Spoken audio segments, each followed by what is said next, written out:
Hello student, welcome to the Synergy Maharashtra 9th and 10th। अब हमने एक सिंपल पेपर लिया था स्टूडेंट्स, और ये जो सेम पेपर है मैं आपके लिए भी अवेलेबल कर रहा हूँ। ये हमने ऑफलाइन लिया था, बट हमने इसको ऑनलाइन भी अवेलेबल किया है।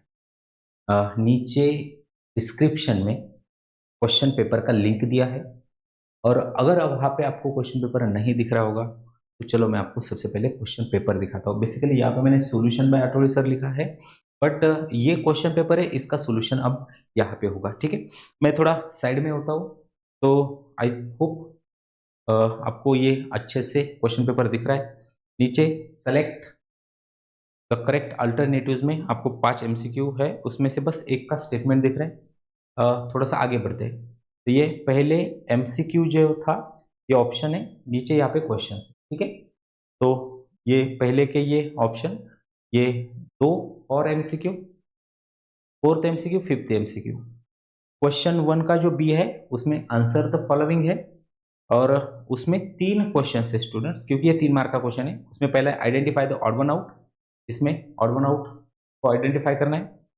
And second next one is a match the following, इसमें आपको ये 2 ग्रुप है, 2 में से मास को मैच करना है कि ग्रुप बी में से कौन सा ऑप्शन उसके साथ मैच हो सकता है।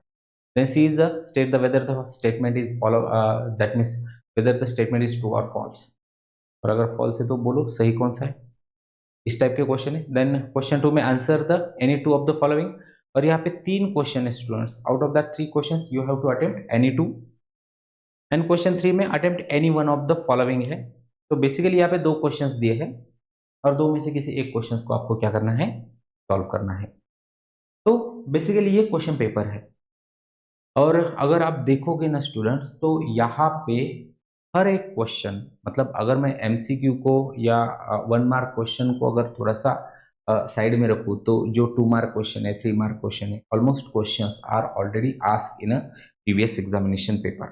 तो कई सारे एग्जामिनेशन पेपर में ये क्वेश्चन पूछे गए हैं। जैसे ये क्वेश्चन मैं अगर यहाँ पे अभी टिक मार्क करूँ, तो ये पीवाईक्यू है, ये पीवाईक्यू है। आगे चला जाओ, तो ये सारी चीजें जो है, ये सारी चीजें जो है, ये पीवाईक्यू है, और ये सबसे इंपॉर्टेंट पार्ट है स्टूडेंट्स इस चैप्टर का। But knowledge point of view ये ऊपर के क्वेश्चन भी इंपॉर्टेंट है, तो हम कोशिश करेंगे इस क्वेश्चन पेपर का सॉल्यूशन देने की। ठीक है, तो आपको करना क्या है, आपको ये सॉल्यूशन अच्छे से समझना है स्टूडेंट, क्योंकि जैसे जैसे आप मेरे साथ पढ़ोगे तो यू विल रियलाइज कि मुझे ऐसे लगता है कि मेरे पहले आपका आंसर आएगा। ठीक है, ओके, चलो स्टार्ट करते हैं। अब जो क्वेश्चन पेपर है इसमें ना पहले कुछ इंस्ट्रक्शंस दिए हैं, तो पहले अच्छे से इंस्ट्रक्शंस को क्या करते हैं, समझ लेते हैं। ठीक है, ओके। अब यहाँ पर all the questions are compulsory, draw neat diagrams whenever necessary, figure to the right indicates the full marks and answer, write answer in neat and legible handwriting, कि भाई ऐसी हैंड राइटिंग लिखोगी जो समझ में आए। ठीक है, चलो। The first question is the force of attraction between any two masses in the universe is called, मतलब जो फोर्स ऑफ अट्रैक्शन है बिटवीन एनी टू मासेस, कि भाई कोई भी दुनिया में या कोई भी यूनिवर्स में, जैसे मान लो ये एक ऑब्जेक्ट है, इसका मास m1 है, और ये दूसरा ऑब्जेक्ट है, इसका मास m2 है, तो दोनों के बीच में ना एक फोर्स रहता है, दोनों के बीच में ना एक फोर्स रहता है विच इज अट्रैक्टिव फोर्स, और इसको हम क्या बोलेंगे, ऑब्वियसली इसको हम क्या बोलते हैं, gravitational force. But the options are electrostatic force, gravitational force, magnetic force और न्यूक्लियर फोर्स। तो सही फोर्स कौन सा है स्टूडेंट, सही फोर्स कौन सा है, तो यहाँ पर जो सही फोर्स होगा which is a gravitational force. अब बाकी के फोर्स की अगर मैं बात करूं, तो ये जो इलेक्ट्रोस्टैटिक फोर्स है वो चार्जेस के बीच में लगता है, मैग्नेटिक फोर्स मैग्नेट के बीच में लगता है, और जो न्यूक्लियर फोर्स है वो न्यूक्लियर चार्ज के बीच में लगता है। मतलब एटम का जो न्यूक्लियस होता है, न्यूक्लियस के अंदर प्रोटॉन्स, न्यूट्रॉन्स, और जो प्रोटॉन न्यूट्रॉन जिस कॉर्क से बने वाले, इसके अंदर जो फोर्स ऑफ अट्रैक्शन होता है which is a nuclear force of attraction. तो यहाँ पर हम जो बात की जा रही है कि किसी भी मासेस के बीच में जो अट्रैक्टिव फोर्स होता है, and that attractive force is a gravitational force. अब यहाँ पर ग्रेविटेशनल फोर्स जो है ये सिर्फ अट्रैक्टिव फोर्स है स्टूडेंट्स, ये रिपल्सिव नहीं है, ये ओनली अट्रैक्टिव फोर्स। ठीक है, okay. Now the value of acceleration due to gravity, यहाँ पे फोकस करना है students, value of acceleration due to gravity on the earth surface is approximately, earth surface पे एक्सेलरेशन ड्यू टू ग्रेविटी कितना है। तो हमें बताया स्टूडेंट्स अर्थ की जो एक्सेलरेशन ग्रेविटी जो है वो 9.8 मीटर पर सेकेंड है, 9.8 मीटर पर सेकेंड है। बाकी जो दिया 5.8, 12, ये सारी चीजें कैसी है, ये सारी चीजें रॉन्ग है, ठीक है। तो बेसिकली ये रॉन्ग है, ये रॉन्ग है, ये रॉन्ग है, ठीक है। Now the question is third question, who proposed the universal law of gravitation, universal law of gravitation किसने प्रपोज किया था। तो यहाँ पे ऑब्वियसली सर आइजैक न्यूटन का ही नाम सबने सजेस्ट किया होगा, क्योंकि भाई गैलीलियो ने तो मतलब टेलीस्कोप का फाइंडिंग किया था, अल्बर्ट आइंस्टाइन E = mc² का फाइंडिंग किया था, जोहान्स केपलर, तो केपलर्स के अपने केपलर्स के लॉ है, ऑर्बिटल लॉ ऑफ, तो ठीक है, प्लैनेटरी मोशंस को केपलर ने एक्सप्लेन किया with the help of that 3 laws. तो मैं अगर बात करूं यूनिवर्सल लॉ ऑफ ग्रेविटेशन की, it is proposed by that theory proposed by sir Isaac Newton. The next one is the value of acceleration due to gravity on the moon। अब अर्थ की तो हमें पता है, मून की स्टूडेंट्स 1/6 है, 1/6 है। तो एक काम करते हैं ना, अर्थ की कितनी है 9.8 है, उसको 6 से डिवाइड करो, यू विल गेट 1.6 अप्रोक्सीमेटली। तो बेसिकली अगर मैं बात करूं तो मून की जो ग्रेविटेशनल एक्सेलरेशन है या मून की एक्सेलरेशन ड्यू टू ग्रेविटी, दोनों का मतलब एक ही होता है students, acceleration due to gravity, gravitational acceleration. तो मून की जो ग्रेविटेशनल एक्सेलरेशन है which is 1.6। Then the last one is which of the following quantities remains constant everywhere, कौन सी चीज जो है, कौन सी क्वांटिटी जो है वो एवरीवेयर कांस्टेंट रहती है, मतलब चाहे मैं मार्स पे जाऊं, चाहे मैं मून पे जाऊं, कहीं पे भी जाऊं, वो जो क्वांटिटी रहेगी वो सेम रहेगी, and that is mass. Mass can not change place to place. Student weight change होता है, अगर मेरा वेट यहाँ पे अगर मान लो मेरा वेट 60 kg है, तो वहां पे मतलब 600 न्यूटन है, तो वहां पे मून पे मेरा 100 न्यूटन ही भरेगा, क्योंकि 1/6 जी की वैल्यू जो है वो 1/6 है। तो बेसिकली उसके अकॉर्डिंगली मेरा वेट चेंज होगा, ग्रेविटेशनल फोर्स चेंज होगा, acceleration due to gravity change होगी, क्योंकि सारे किस पे डिपेंड है, ग्रेविटेशनल एक्सेलरेशन पे ऊपर डिपेंड है। लेकिन मास ऐसी क्वांटिटी की जो किसी के ऊपर निर्भर नहीं करती, तो mass does not change place to place. Okay, तो चलो आगे बढ़ते, ये थे हमारे 5 MCQ। अब आगे जो है यह है next question, answer the following. अब identify the odd one out, इसमें एक मास दिया है, वेट दिया है, ग्रेविटेशनल फोर्स और acceleration due to gravity. Student इसमें वेट का मतलब mg होगा, ग्रेविटेशनल एक्सेलरेशन का मतलब g होगा, और एक्सेलरेशन ग्रेविटेशनल फोर्स का जो मतलब होता है, ग्रेविटेशनल फोर्स का मतलब होता है capital G m1 into m2 upon r², और ये भी इज इक्वल टू mg ही होता है, और ये भी g है, तो तीनों में g है students. Mass is odd one out, mass is a scalar quantity, तो मास ही उससे क्या है, ऑड वन आउट है। और यहाँ पर अगर मैं और दूसरा पॉइंट एक्सप्लेन करूं तो acceleration due to gravity change होता है place to place, gravitational force change होता है place to place, weight change होता है, लेकिन ये चेंज नहीं होता। और इस 5th MCQ को अगर आप ऑब्जर्व करते हो तो ये और ऑड वन आउट लगभग सेम है, उसका मीनिंग आप जानने की कोशिश करो, लगभग ये कैसा है, सेम है, ठीक है। चलो आगे बढ़ते हैं। नाउ मैच द पेयर, यहाँ पे मैच द फॉलोइंग है, और यहाँ पे मैच द फॉलोइंग में 2 ग्रुप दिए हैं। बेसिकली क्वेश्चन पेपर में कभी कभी यहाँ पे मास आता है, नीचे वेट भी आता है, बट हमें यहाँ पे एक ही मास को ही किस क्वांटिटी के साथ अगर आप मैच करते हो, तो यहाँ पर मैं सजेस्ट करूंगा कि जो मास है फोर्स ड्यू टू ग्रेविटी, और दूसरा है amount of matter in the body, तो बेसिकली ए का जो कनेक्शन है 2 के साथ लगेगा। और यहाँ अगर मैं वेट लिखूं, तो वेट का जो कनेक्शन ये 1 के साथ लगेगा, ठीक है। आपको जब आप आंसर लिखते हो तो वो सामने सामने लिखा तो भी चलेगा, या ऐसे एरो, मैं सजेस्ट करूंगा एरो मत दे दो, ठीक है। मैंने यहाँ पे दिया है, बट मुझे तो ऑप्शन नहीं है, बट आपको ऑप्शन से, तो आप जब while writing answer right the amount of matter in a body in front of mass, ठीक है, तो आप उसके सॉल्यूशन में उसके सामने लिख सकते हैं, ठीक है। Now state whether the statement, following statement are true और फॉल्स, ये ट्रू और फॉल्स का स्टेटमेंट है। Every object in the universe attract every other object by gravitational force, और भाई ये सही भी है, क्योंकि वही तो लॉ का स्टेटमेंट है, every object in the universe attract every other object with a force which is gravitational, with a force, and that force is directly proportional to product of their masses, and inversely proportional to square of distance between them, and that is the law of universal law of gravitation. तो यहाँ पे ये जो statement है भाई, ये true statement है, ये ट्रू स्टेटमेंट है। अब यहाँ पे पीवाईक्यू की बात करते हैं, ये same question already previous examination में पूछे गए हैं। तो उसमें जो पहला क्वेश्चन है student, distinguish between mass and weight. तो मास और वेट में क्या फर्क है? तो यहाँ पे हम लिखते हैं मास और यहाँ पे हम लिखते हैं वेट। ठीक है स्टूडेंट्स। अब पॉइंट ये है कि ये जो मास है ये कितने मार्क्स के लिए पूछा है, कितने मार्क्स के लिए पूछा है। ठीक है, तो बेसिकली अगर 2 मार्क्स के लिए ये चीजें पूछी जाती है तो हमें एटलीस्ट 4 पॉइंट लिखना चाहिए। ठीक है, तो मास का मतलब क्या है? अब यहाँ पर आप देख सकते, यहाँ पर मास क्या है? Amount of matter in a body, यही पे इसी पे आंसर है। और वेट क्या है? Force due to the gravity.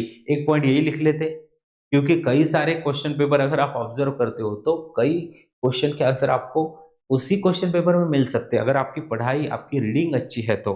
ठीक है, तो ये पॉइंट यही लिख देता हूं मैं कि भाई यहाँ पर जो मास होता है, मैटर, मास जो होगा दैट इज अ मैटर,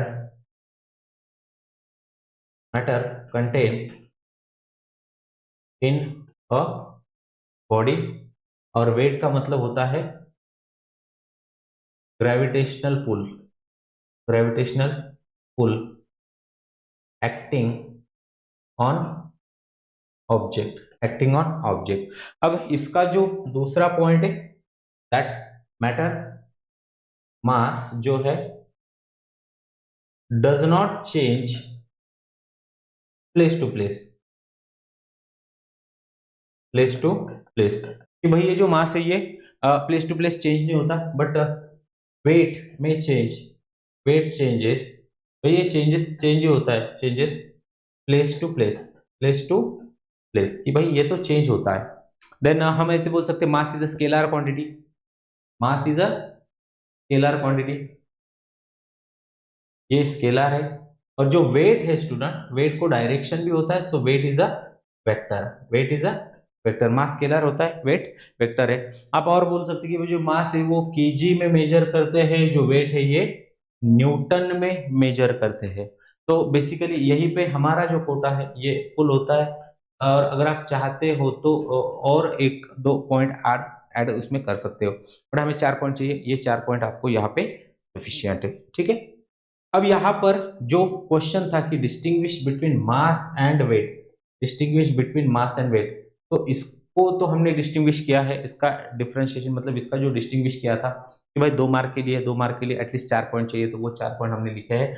आप एनी कोई भी 4 पॉइंट लिख सकते हैं। इसके अलावा मतलब कुछ लोग ऐसे भी लिख सकते हैं कि भाई जो मास होता है, मतलब amount of matter contain in the body, या सेम चीजों को हम फिर से एक्सप्लेन कर सकते हैं कि भाई mass is constant everywhere, weight is not constant everywhere. इसका मतलब तो एक ही हो गया कि भाई mass does not changes place to place, but wording change करके हम पॉइंट बना सकते हैं। ठीक है, तो चलिए आगे बढ़ते हैं।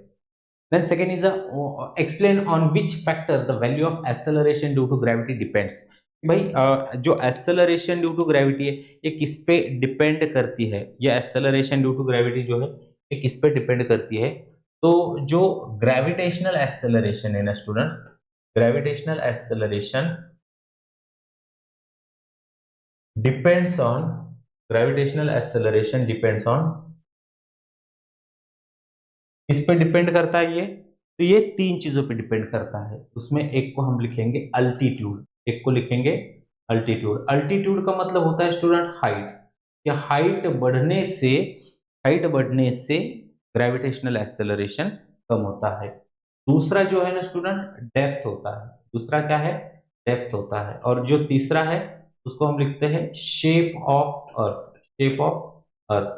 तो ये पॉइंट सिर्फ इतना लिखना सफिशिएंट नहीं है, उसको हमें एक्सप्लेन भी करना पड़ेगा कि भाई क्या बढ़ने से, हाइट बढ़ने से एक्सेलरेशन ड्यू टू ग्रेविटी बढ़ती है या कम होती है। तो उसके नीचे हम स्टेटमेंट लिखेंगे as height increases, as height increases gravitational acceleration decreases, gravitational acceleration as height increases gravitational acceleration decreases. तो हाइट इंक्रीज होने से ग्रेविटेशनल एक्सेलरेशन क्या होता है? डिक्रीज होता है। और सेम वही पे भी लिखेंगे कि as depth increases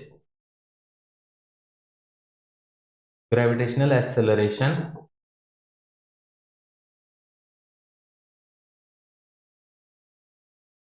as depth increases gravitational acceleration decreases।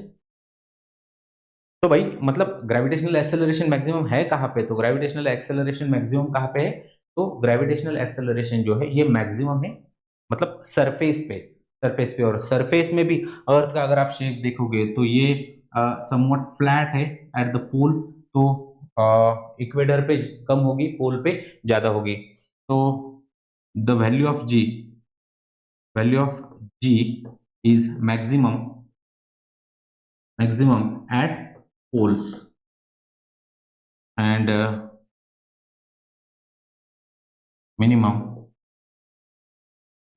at equator.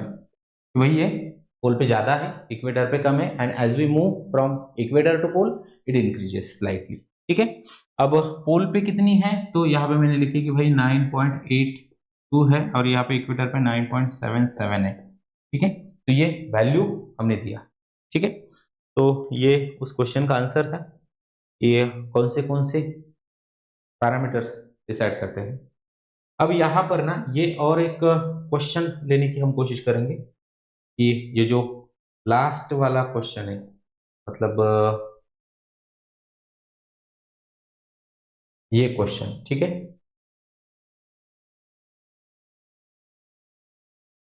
इसको कॉपी कर लेते हैं।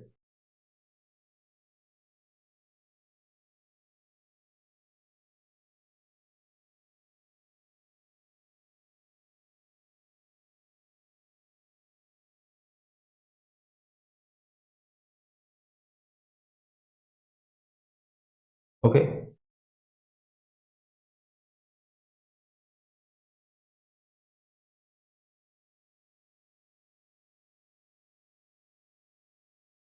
ओके, यहाँ पे क्वेश्चन ही पेस्ट करता हूं मैं। तो आई होप आप क्वेश्चन को अच्छे से देख पा रहे होंगे। ठीक है, okay, metal ball of mass 5 kg falls freely from the height of 490 meter. How much time will it take to reach on the ground? अब ये आपके टेक्स्ट बुक में भी क्वेश्चन है स्टूडेंट्स, एक्सरसाइज का क्वेश्चन है, और ये मतलब टेक्स्ट बुक में होगा या एक्सरसाइज में होगा, बट ये टेक्स्ट बुक का क्वेश्चन है और ये प्रीवियस एग्जामिनेशन का भी क्वेश्चन है 2 मार्क्स का। अब सबसे पहले हमें क्या करना है, इसका गिवन डाटा लिख लेते हैं। तो इसका गिवन क्या है स्टूडेंट, तो इसका गिवन है कि भाई मास दिया है 5 kilogram, then height s is equal to h is equal to दिया है 490 मीटर, और टाइम पूछा है कितना है, और ग्रेविटेशनल एक्सेलरेशन दिया है 9.8। Now what we have to find, how much it will take, students, how much it will take का मतलब होता है time. What is mean by that, this is nothing but the time. हमें क्या calculate करना है, टाइम कैलकुलेट करना है। तो यहाँ पर कौन सा फॉर्मूला लगाएंगे कि जिसमें आपका मास आएगा, जिसमें आपका टी आएगा, जी आएगा। अब metal balls falls freely, falls freely का मतलब होता है falls freely from a height, falls free from height का मतलब होता है कि जो उसकी initial velocity student u is equal to 0 है, u इज इक्वल टू 0 है। तो अब हमें टाइम फाइंड करना है, तो हमें फ्री फॉल के 3 इक्वेशन पता है। अब आप सोचो स्टूडेंट कि कौन सा इक्वेशन सही रहेगा। पहला इक्वेशन है v is equal to g t, दूसरा इक्वेशन है s is equal to half g t square, और तीसरा इक्वेशन है v square is equal to 2gs। तो सिर्फ 2 ही इक्वेशन ऐसे कि जिसमें t की वैल्यू है कि हम t को फाइंड कर सकते हैं, बट s चाहिए और g चाहिए। यहाँ पे आपको s भी दिया है और यहाँ पे g भी दिया है, तो ये फॉर्मूला सही है, ये फॉर्मूला सही नहीं है क्योंकि हमें final velocity is not given. ठीक है, तो जल्दी से यहाँ पे मैं फॉर्मूला लिखता हूँ, हेयर कि s is equal to half g t square, और s की वैल्यू उन्होंने दिया है 490 equals to 1/2, 4 actually 1/2 9.8 into t का स्क्वायर। तो ये 2 से मैं अगर डिवाइड करूँ तो ये 4.9 होगा। तो यहाँ पे 490 divided by 4.9 is equal to t square. और आपको देयरफॉर टी स्क्वायर मिलेगा यहाँ पे 100 एंड टी बिकम्स 10 सेकेंड। तो this is the value of t. यहाँ पे मैं बोल सकता हूँ कि यहाँ पे टी की वैल्यू कितनी आ गई, 10 सेकेंड आ गई। तो इतना लिखने के बाद आपको 2 मार्क्स मिल सकते स्टूडेंट्स। तो ये उसका आंसर है। देन नेक्स्ट वन अब यहाँ पर एक बार क्वेश्चन देख लेते कि कौन सा क्वेश्चन बाकी है। ये क्वेश्चन तो हमने लिए है स्टूडेंट्स। अब क्वेश्चन 3 की बात करते हैं। क्वेश्चन 3 में answer any one of the following है। कोई भी एक क्वेश्चंस को क्या करना है, हमें सॉल्व करना है। और ये जो है ये लास्ट में 2 क्वेश्चन दिए हैं, 2 में से किसी एक को क्वेश्चन को हमें क्या करना है, सॉल्व करना है। बट यहाँ पे ये दोनों बोर्ड के पीवाईक्यू है। जैसे मैंने अभी यहाँ पे लिखा है कि भाई ये भी पीवाईक्यू है और ये भी पीवाईक्यू है।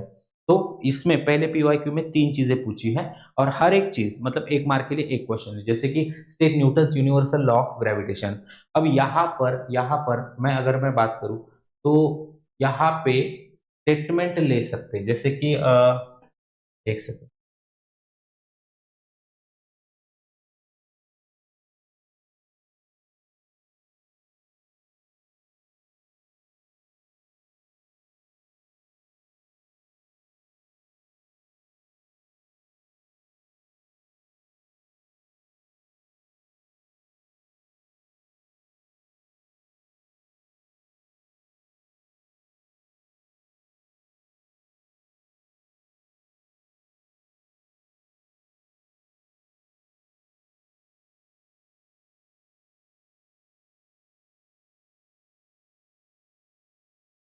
ओके। तो चलो अभी इसका सॉल्यूशन देख लेते हैं। तब यहाँ पे क्या है, तो state Newton's laws of motion. तो इसमें सबसे पहला क्या है, स्टेटमेंट है। तो नंबर 1 में इसका स्टेटमेंट क्या आएगा, इसका स्टेटमेंट आएगा स्टूडेंट्स कि every object in the universe attract every other object with force. चलो मैं स्टेटमेंट ही लिख लेता हूं कि every object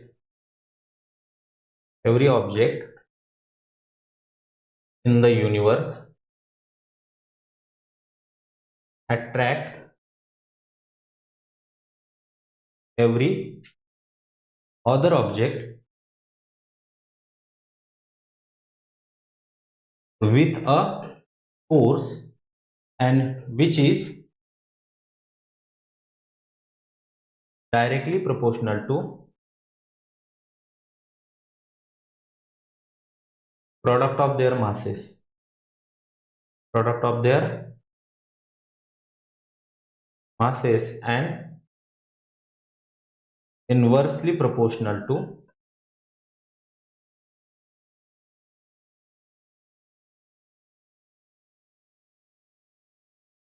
square of distance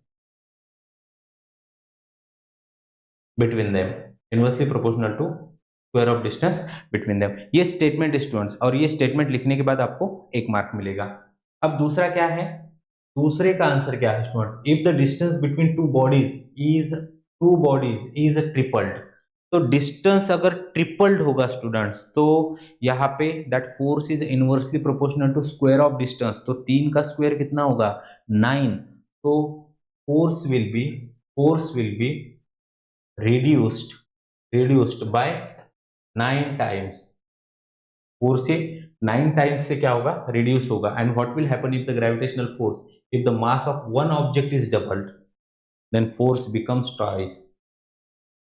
force क्या होगा, force increased, force become twice. कि फोर्स डबल हो जाएगा। अब यहाँ पे फोर्स डबल कैसे होगा स्टूडेंट्स, सिंपली अब यहाँ पे बात करते हैं कि F is equal to capital G into M1 into M2 upon d square, ये फॉर्मूला है।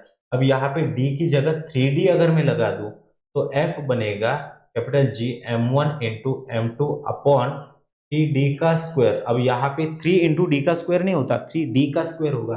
और ये बनेगा capital G into M1 into M2 upon 9 into D का स्क्वायर। अब यहाँ पे मैं अगर बात करूं तो ये जो क्वांटिटी आप देख रहे हो, यहाँ पे ये क्वांटिटी और ये क्वांटिटी सेम है जो ग्रीन बॉक्स के अंदर आपको दिख रही है। और उसका मतलब क्या होता है, उसका मतलब F होता है। तो यहाँ पे मैं अगर एफ रखूँ तो दैट बिकम्स एफ बाय 9। तो जो एफ डैश आएगा वो 9 टाइम्स क्या होगा, कम होगा। और एक मास अगर डबल हो गया, एक मास अगर डबल हो गया, वही अगर मैं साइड में लिखता हूँ तो F dash is equal to capital G into M1 into 2M2 upon d square. तो यहाँ पे 2 into capital G M1 into M2 upon d square. ये भी तो क्या है स्टूडेंट, ये फोर्स है, दैट बिकम्स 2 इंटू फोर्स। तो एफ डैश क्या होगा, डबल होगा। मतलब फोर्स एक केस में अगर मास डबल होता है तो फोर्स डबल हो जाएगा, और अगर रेडियस डबल होती है, मतलब radius in the sense distance between that two objects becomes 3 times, then force is reduced by 9 times. Force क्या होगा, 9 टाइम्स से क्या होगा, रिड्यूस होगा। अभी का लास्ट क्वेश्चन इसका बाकी है, और वो जो लास्ट क्वेश्चन है स्टूडेंट्स, वो जो लास्ट क्वेश्चन है, ठीक है। अब यहाँ पर मैंने स्टेटमेंट लिखा है, बट यहाँ पर जो क्वेश्चन है, मतलब एक काम करते हैं,